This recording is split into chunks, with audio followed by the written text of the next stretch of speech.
하나님 말씀 보겠습니다. 하나님 말씀은 로마서 5장 8절 말씀입니다. 로마서 5장 8절 말씀입니다. 은혜를 주시는 하나님 말씀 봉독해 드리겠습니다. 우리가 아직 죄인 되었을 때 그리스도께서 우리를 위하여 죽으심으로 하나님께서 우리에 대한 자기의 사랑을 확증하셨느니라. 아멘. 할렐루야. 저는 오늘 본문 말씀을 몇 번 읽고 묵상하면서 문득 청혼 선물이 생각이 났습니다. 청혼 선물이 뭔지 아시지요? 여러분 결혼을 해보신 분들은 아마 청혼을 해보셨을 겁니다. 또 어떤 분은 청혼을 받아봤겠죠. 보통은 남자가 여자에게 청혼을 합니다. 요즘에는 많이 달라졌어요. 어떤 경우는 여자가 남자한테 청혼을 하는 경우도 요즘에는 많이 있습니다. 청혼을 할 때 그냥 하지 않죠. 청혼을 수락받기 위해서 선물을 준비해서 청혼을 합니다. 선물의 의미가 무엇입니까? 내가 당신을 이만큼 사랑합니다. 내가 당신을 이렇게 행복하게 드리겠습니다. 그런 의미의 마음에 담은 선물을 준비하게 됩니다. 저도 아내에게 청혼할 때 선물을 주었어요. 집사람을 닮은 장미꽃 한 다발과, 오해는 하지 마세요. 그냥 제 눈으로 볼 때 그렇다는 거니까. 집사람을 닮은 장미꽃 한 다발과, 그리고 제가 그때 대학원생이었거든요. 학생이었었어요. 집에서도 변변한 그런 지원을 받지 못할 때이기 때문에 돈이 없었어요. 있는 돈 다, 없는 돈 다 모아가지고 예쁜 목걸이를 사서 선물로 주면서 청혼을 했습니다. 여러분 어떻게 되었을까요? 그때 아내가 감사하게도 저의 청혼을 받아줘서 지금 함께 잘 살고 있습니다. 하나님께서도 우리를 너무너무 사랑하시죠. 그래서 언제까지나 영원히 함께 살고 싶으셨습니다. 이걸 보고 결혼이라고 하지 않습니까? 우리를 얼마나 사랑하시는지, 또 우리를 얼마나 행복하게 해주실 것인지 보여주기 위해서 우리에게 프로포즈를 하셨는데 그냥 하지 않고 선물을 준비하셨습니다. 그분이 바로 예수 그리스도임을 믿으시기를 간절히 바랍니다. 우리가 아직 죄인 되었을 때 그리스도께서 우리를 위하여 죽으심으로 하나님께서 우리에 대한 자기의 사랑을 확증하셨느니라. 내가 너를 이만큼 사랑한다. 내가 너를 앞으로 이렇게 행복하게 해주겠다. 그러면서 그 청혼 선물을 우리에게 주셨죠. 그리고 우리가 어떻게 했습니까? 그 하나님의 사랑을 믿고 청혼 선물인 예수님을 받아들이고 하나님과 영원히 함께 사는 최고의 복을 받은 사람들인 줄 믿으시기를 바랍니다. 그렇다면 하나님께서 왜 많은 것 가운데 여러 가지 선물을 준비하시려면 여러 가지가 있을 텐데 그렇죠. 왜 굳이 독생자 예수님을 선물로 주셨을까? 돈을 줘도 좋을 것 같고, 집을 한 채 줘도 좋을 것 같고, 뛰어난 능력을 주셔도 좋을 것 같은데 그런 것들은 다 제쳐놓고 독생자 예수님을 주시면서 청혼을 하신 이유가 무엇일까? 이게 중요하죠. 왜 하필 예수님이셨을까? 바로 예수님이 우리에게 가장 필요한 분이었기 때문에 그런 줄 믿으시기를 간절히 바랍니다. 병든 자에게는 누가 필요해요? 의사가 필요하고, 배고픈 자에게는 먹을 것이 필요하듯이 우리에게는 예수님이 가장 필요한 분이었기 때문에 하나님께서 예수님을 내어주신 것입니다. 마가복음 2장 17절에 이런 말씀을 하시는 겁니다. 건강한 자에게는 의사가 쓸데없고 병든 자에게라야 쓸데있느니라. 나는 의인을 부르러 온 것이 아니요 죄인을 부르러 왔노라 하시니라. 병든 자에게 의사가 필요하듯이 죄인인 우리에게는 가장 필요한 분이 누구예요? 바로 예수 그리스도입니다. 죄 때문에 불행하게 살 수밖에 없고 죄 때문에 영원히 멸망당할 수밖에 없는 우리에게는 예수님이 가장 필요했던 것입니다. 여러분, 우리에게 예수님이 가장 필요한 분임을 깨달으시기를 간절히 바랍니다. 우리나라 철학자 가운데 한국의 소크라테스라고 불리는 박종흥 교수님이 계십니다. 이분은 서울대 교수를 역임했죠. 그리고 역대 대통령의 철학적인 자문을 해주었던 박학다식했던 분입니다. 특히 인격적으로 얼마나 훌륭했던지 많은 사람들에게 존경을 받고 사랑을 받았어요. 이분이 바로 우리나라 국민교육 헌장을 만드신 분입니다. 이렇게 훌륭하고 존경받던 분도 때가 되니까 세상을 떠날 수밖에 없었습니다. 임종을 향해서 이제 조금씩 가고 있었을 때 제자들이 찾아왔어요. 한 제자가 선생님을 위로를 합니다. 선생님, 극락세계에 가셔서 영생하세요. 얼마나 좋은 말이에요. 극락세계에 가서 영생하라고 위로를 합니다. 그런데 선생님이 이 말을 듣자 얼굴이 굳어졌습니다. 그리고 이렇게 말하는 거예요. 아니야. 지금 난 극락에 갈 자신이 없어. 나는 여전히 죄인이거든. 나에게 극락이 보이질 않아. 앞이 캄캄할 뿐이네. 이 말을 들은 제자는 난감합니다. 선생님이 극락에 가셔야 선생님께 배운 저희도 선생님처럼 살다가 극락에 가지 않겠습니까? 이렇게 훌륭한 선생님께서 죽음을 앞두시고 눈앞이 캄캄하다고 하시니, 극락이 보이지 않는다고 하시니 저희는 어떻게 하란 말입니까? 이 말을 듣고 있던 다른 제자가 얼른 말을 받습니다. 선생님, 천국 가고 싶으시면 예수님을 믿으셔야 합니다. 그래서 그 당시에 그 옆에 있던 세문안교회 담임 목사님을 빨리 모셔다가 예수님을 소개받고 세례받고 구원받고, 그리고 유언으로 내 장례는 기독교식으로 해달라고 말을 남기고 세상을 떠나게 됩니다. 뛰어난 지식과 뛰어난 인격과 성실한 그의 성품이 많은 사람들로부터 존경과 사랑을 받게 됐지만 그것 가지고는 천국에 갈 수가 없는 것입니다. 그래서 여전히 죄인이라는 사실을 부인할 수 없는 것입니다. 그럼 무엇으로 천국 갈 수 있습니까? 예수 그리스도를 통하여 천국 갈 수 있음을 믿으시기를 바랍니다. 그래서 하나님께서 예수 그리스도를 이 땅에 보내주셔서 십자가를 지고 죽게 하심으로 우리의 죄값을 대신 치르게 하신 것입니다. 이제 누구든지 예수님을 믿기만 하면 죄와 사망에서 구원받고 천국 가게 되고 이 땅에 살아가는 동안에도 하나님과 평생토록 그리고 영원히 함께하는 영생을 누릴 수 있음을 믿으시기를 바랍니다. 하나님께서는 결혼을 위해서 우리에게 다른 혼수품을 원하지 않습니다.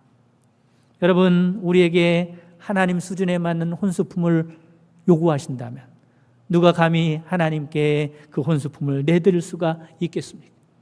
하나님은 그런 것 하나도 원하지 아니하시고 예수님만 믿으면 되는 줄 깨달으시기를 바랍니다. 하나님께서 우리의 형편과 처지를 잘 아시기 때문에 다른 것 원하지 않으십니다. 만약에 하나님께서 너희는 내 수준에 맞추어야 천국에 갈 수 있다고 하신다면, 그래야 하나님의 자녀가 될 수 있다고 말씀하신다면 우리 가운데 천국 갈 사람이 누가 있겠습니까? 우리는 하나님의 거룩한 수준을 맞출 수 없는 극한 악한 죄인들입니다. 우리는 예수님이 아니면 죄와 허물로 지옥 가야 마땅하고 영원히 멸망당할 수밖에 없는 사람들이라는 거죠. 그러나 우리의 죄와 허물을 주님이 대신 짊어 지셨습니다.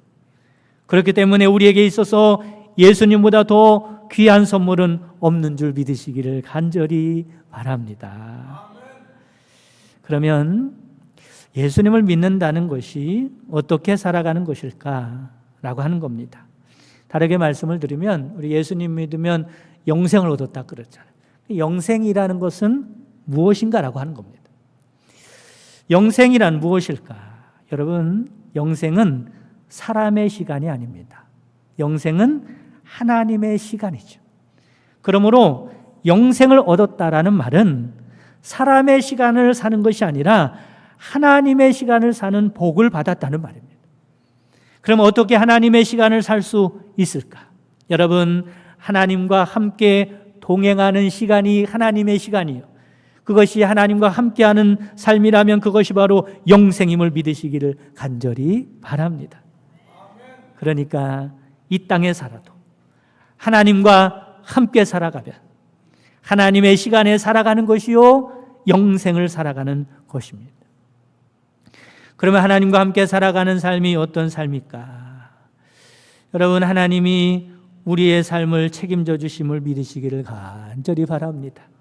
그게 하나님과 함께 살아가는 삶이죠. 하나님은요, 우리의 필요를 채워주십니다. 우리에게 필요한 은혜와 사랑을 주시고 우리의 힘과 능력과 지혜가 되어 주십니다. 우리의 인생길의 안내자가 되어 주시죠. 우리를 보호하여 주시고 지켜주십니다. 그리고 험한 세상 살아가는 동안에 내 눈에서 눈물을 닦아주시면서 위로해 주시는 분이 하나님이십니다. 여러분, 힘들고 어려울 때 하나님께 나아가시기 바랍니다. 하나님이 우리를 위로해 주실 것입니다. 내 눈에 눈물을 내가 닦으면 그것만큼 서글프고 슬픈 일이 없는 것입니다.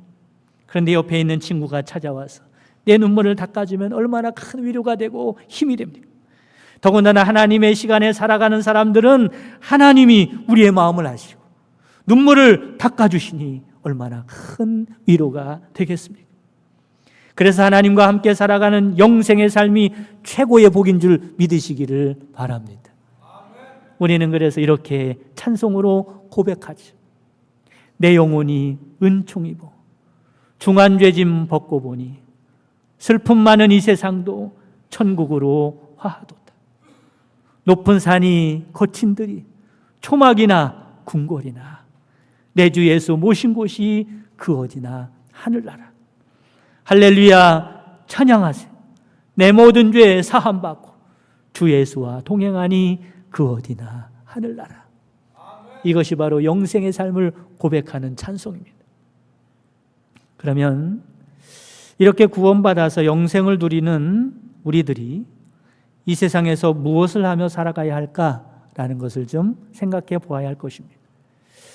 우리들이 구원받았다면, 하나님의 자녀가 됐다면, 영생을 얻었다면, 그리고 영생의 삶을 살아가고 있다면 이 세상에서 무엇을 하며 살아가야 하느냐라는 겁니다. 여러분, 결론부터 말씀을 드리면 하나님께 큰 사랑과 은혜를 받았으니 그 사랑과 은혜를 나누며 살아가는 사람이 되어야 할 줄 믿으시기를 바랍니다. 특별히 하나님께서 우리에게 가장 필요한 것을 주셔서 우리를 구원해 주셨듯이 서로의 필요를 돌아보고 채워주면서 사랑으로 살아가야 하는 것입니다. 제가 라디오를 통해서 들은 진짜 있었던 어떤 사람의 사연입니다. 그분은 남자분이었는데 30대인데 문제는 대머리라는 거죠. 대머리 총각입니다. 나이가 30밖에 안 되었는데 머리가 빠져서 나이가 좀 많이 들어 보이는 거예요. 고민이 이만저만이 아닙니다. 25살 때부터 갑자기 빠지기 시작했다고 그래요. 병원에 가도 소용없고 지금은 정말로 많이 빠져 있다 그럽니다. 문제는 결혼을 해야 하는데 그게 문제죠. 도무지 자신이 없는 거예요.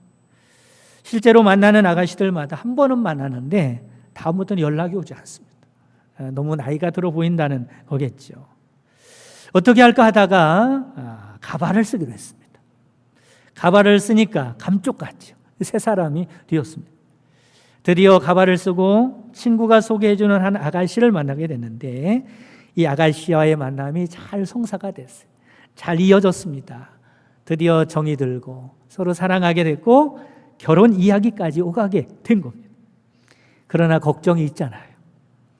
대머리라는 사실을 속이고 결혼할 수도 없고 사실대로 말하자니 도망갈 것 같고 어떻게 할까 고민하다가 그래도 속이고 결혼하는 것은 아니라고 생각해서 사실대로 고백하기로 했습니다. 직접 만나서 이야기할 자신이 없어서 여자친구에게 편지를 쓰죠. 이렇게 씁니다. 제가 사실은 대머리입니다. 지금의 머리는 가발이고요. 속이려고 했던 것은 아닙니다. 결혼하기 전에 사실대로 말씀드려야 할 것 같아서 이렇게 편지를 씁니다. 이제야 말씀드리게 된 것을 용서해 주십시오. 답장을 기다리겠습니다. 며칠 후에 여자친구에게 전화가 걸려왔어요. 뭐라고 했을까? 이렇게 말합니다. 편지 잘 받았습니다. 저는 처음부터 당신이 가발을 쓰고 있다는 것을 알고 있었어요. 여자들 속이려고 하면 안 됩니다. 여자들은 눈썰미가 얼마나 좋은지 딱 보면 알아. 가발인지.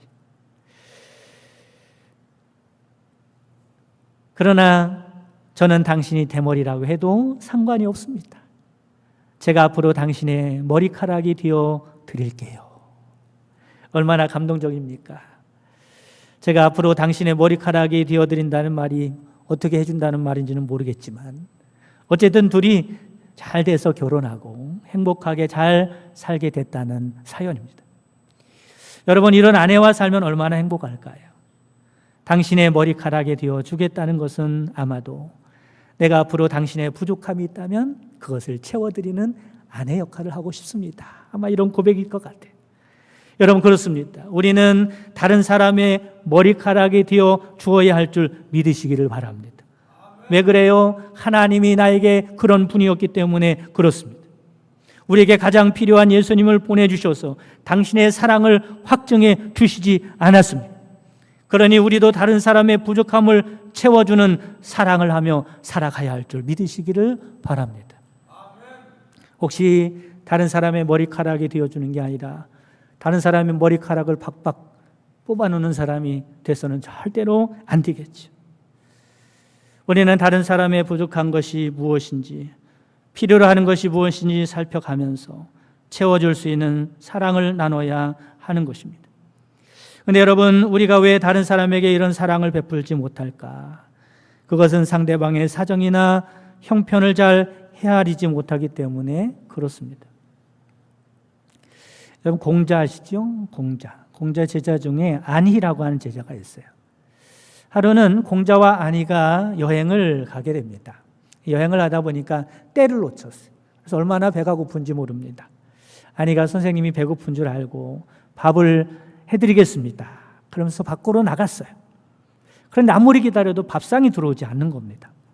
공자가 이상해 싶어서 부엌에 나가 보았더니 글쎄, 안희가 밥솥 뚜껑을 열고 배가 고파서 그랬는지 손으로 밥을 퍼먹고 있는 거예요. 공자가 이 광경을 보고 얼마나 괘씸하겠습니까? 그래서 화를 버럭 내면서 야단을 쳤어요. 그런 다음에 그 이유를 물어봤어요. 왜 그랬느냐? 그랬더니 안희가 이렇게 말합니다. 집집마다 가서 쌀을 얻어 맛있는 밥을 지어가지고 마지막으로 그 밥을 퍼서 선생님에게 드리려고 했는데 솥뚜껑을 여는 순간 아마 그 흙집이었던 것 같아요. 지붕에서 흙이 뚝 떨어진 겁니다. 밥으로. 그래가지고 흙이 묻은 밥을 골라 먹고 있었습니다. 이렇게 말하는. 공자는 안희의 말을 듣고 얼마나 민망했던지 쥐구멍이라도 있으면 들어가고 싶었다고 그럽니다. 그때 공자는 이런 유명한 말을 했어요. 여러분 잘 들어보세요. 우리가 보았다고 다 본 것이 아니고 들었다고 다 들은 것이 아니고 말했다고 다 말이 아니다. 이런 말을 했어요. 내가 알고 있는 게 다인 것 같지만 내가 본 것이 전부인 것 같지만 내가 들은 것이 다 들은 것 같지만 그렇지 않다는 거예요. 우리는 다 아는 것 같지만 모르는 게 너무 많습니다. 그 사람의 형편과 처지와 입장을 알 수가 없어요. 그러므로 섣불리 다른 사람을 판단하고 비난해서는 안 됩니다. 우리가 할 수 있는 일이라고는 최선을 다해서 너그러운 마음을 가지고 그 사람을 포용하고 용서해주고 그리고 부족함을 채워주는 일을 하는 사람이 되어야 합니다. 또한 하나님께서 우리에게 어떻게 하셨습니까? 우리에게 힘이 되어주시고 위로자가 되어주시지 않았습니까? 우리의 필요한 것을 지금도 채워주시지 않습니까? 여러분, 우리들도 다른 사람에게 힘이 되어주고 위로자가 되어 주어야 할 줄 믿으시기를 바랍니다. 운동 경기장에 가면 응원하는 치어리더들이 있습니다. 치어리더가 무엇입니까? 그 뜻의 의미는 이런 거죠. 힘을 내도록 북돋아 주는 겁니다. 응원하는 겁니다. 격려하는 겁니다. 위로해 주는 것을 치어리더라 그러죠. 여러분, 바로 우리가 믿음의 사람들이, 하나님의 사랑을 받은 사람들이 이런 사람들이 되어야 할 줄 믿으시기를 바랍니다. 힘을 주는 가장 빠른 방법은요, 말로 하는 겁니다. 여러분, 성도들끼리 아니면 또 이웃에게 말로요 힘을 주시기 바랍니다. 격려해 주시기 바랍니다. 내가 당신을 존경합니다. 내가 당신을 기대합니다. 나는 당신이 자랑스럽습니다. 아빠에게도 이런 말하면 좋아하지요. 애들이 당신만 같으면 좋겠어요. 열받아죠. 이런 말을 하면 안 돼요. 애들이 왜 저래? 꼭 당신 닮았어. 이런 말을 하면 안 됩니다. 여러분, 격려해주고 응원해주고 세워주는 말을 하시기 바랍니다. 제가 아는 어떤 분은 한때 도박과 술에 빠졌던 분이 계세요.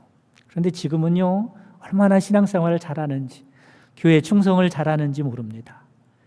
그분이 이런 이야기를 했어요.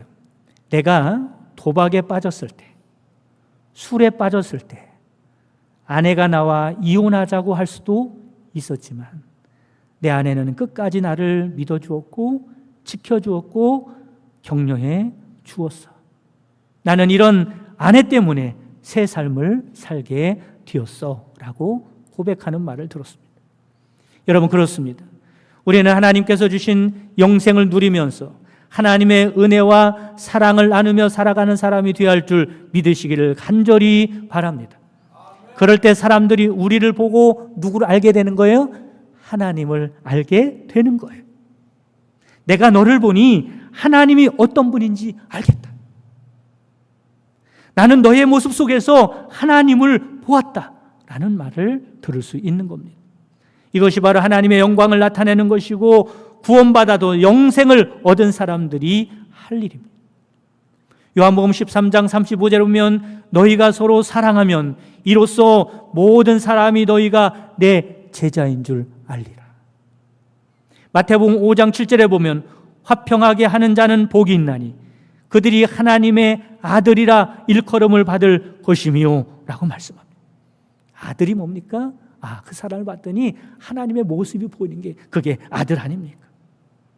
이렇게 보면 여러분, 우리가 바로 세상 사람들에게 주는 하나님의 청운 선물이라는 사실을 깨달으시기를 바랍니다. 하나님이 나에게 주셨던 청운 선물인 예수님을 통하여 하나님의 사랑을 보았듯이, 하나님이 나를 얼마나 귀하게 여기는지 보았듯이, 하나님이 나를 얼마나 복되게 만들 것인지 보았듯이 우리를 통하여 세상 사람들에게 하나님의 사랑을 보여야 한다는 것입니다. 그럴 때 우리가 바로 세상에 하나님이 보내신 청운 선물이 되는 것입니다. 사랑하는 성도 여러분, 예수님을 통하여 하나님과 함께하는 영생을 얻었으니 하나님의 도우심으로 복되게 살아가는 사람이 될 뿐만 아니라 세상에서 하나님의 청운 선물로 살아가는 여러분 되시기를 주님의 이름으로 축복합니다. 지금은 우리 주 예수 그리스도의 구속의 은총과 하나님의 크신 사랑하심과 성령님의 내주교통 충만 역사하심이 하나님과 함께하는 영생의 삶을 살아가며 하나님의 청운 선물로 살기 원하는 모든 성도들 머리 위에와 그 가정과 사랑하는 자손들과 그 손으로 하는 모든 생업 위에 지금부터 영원까지 함께 계시기를 주님의 이름으로 축원하옵나이다. 아멘.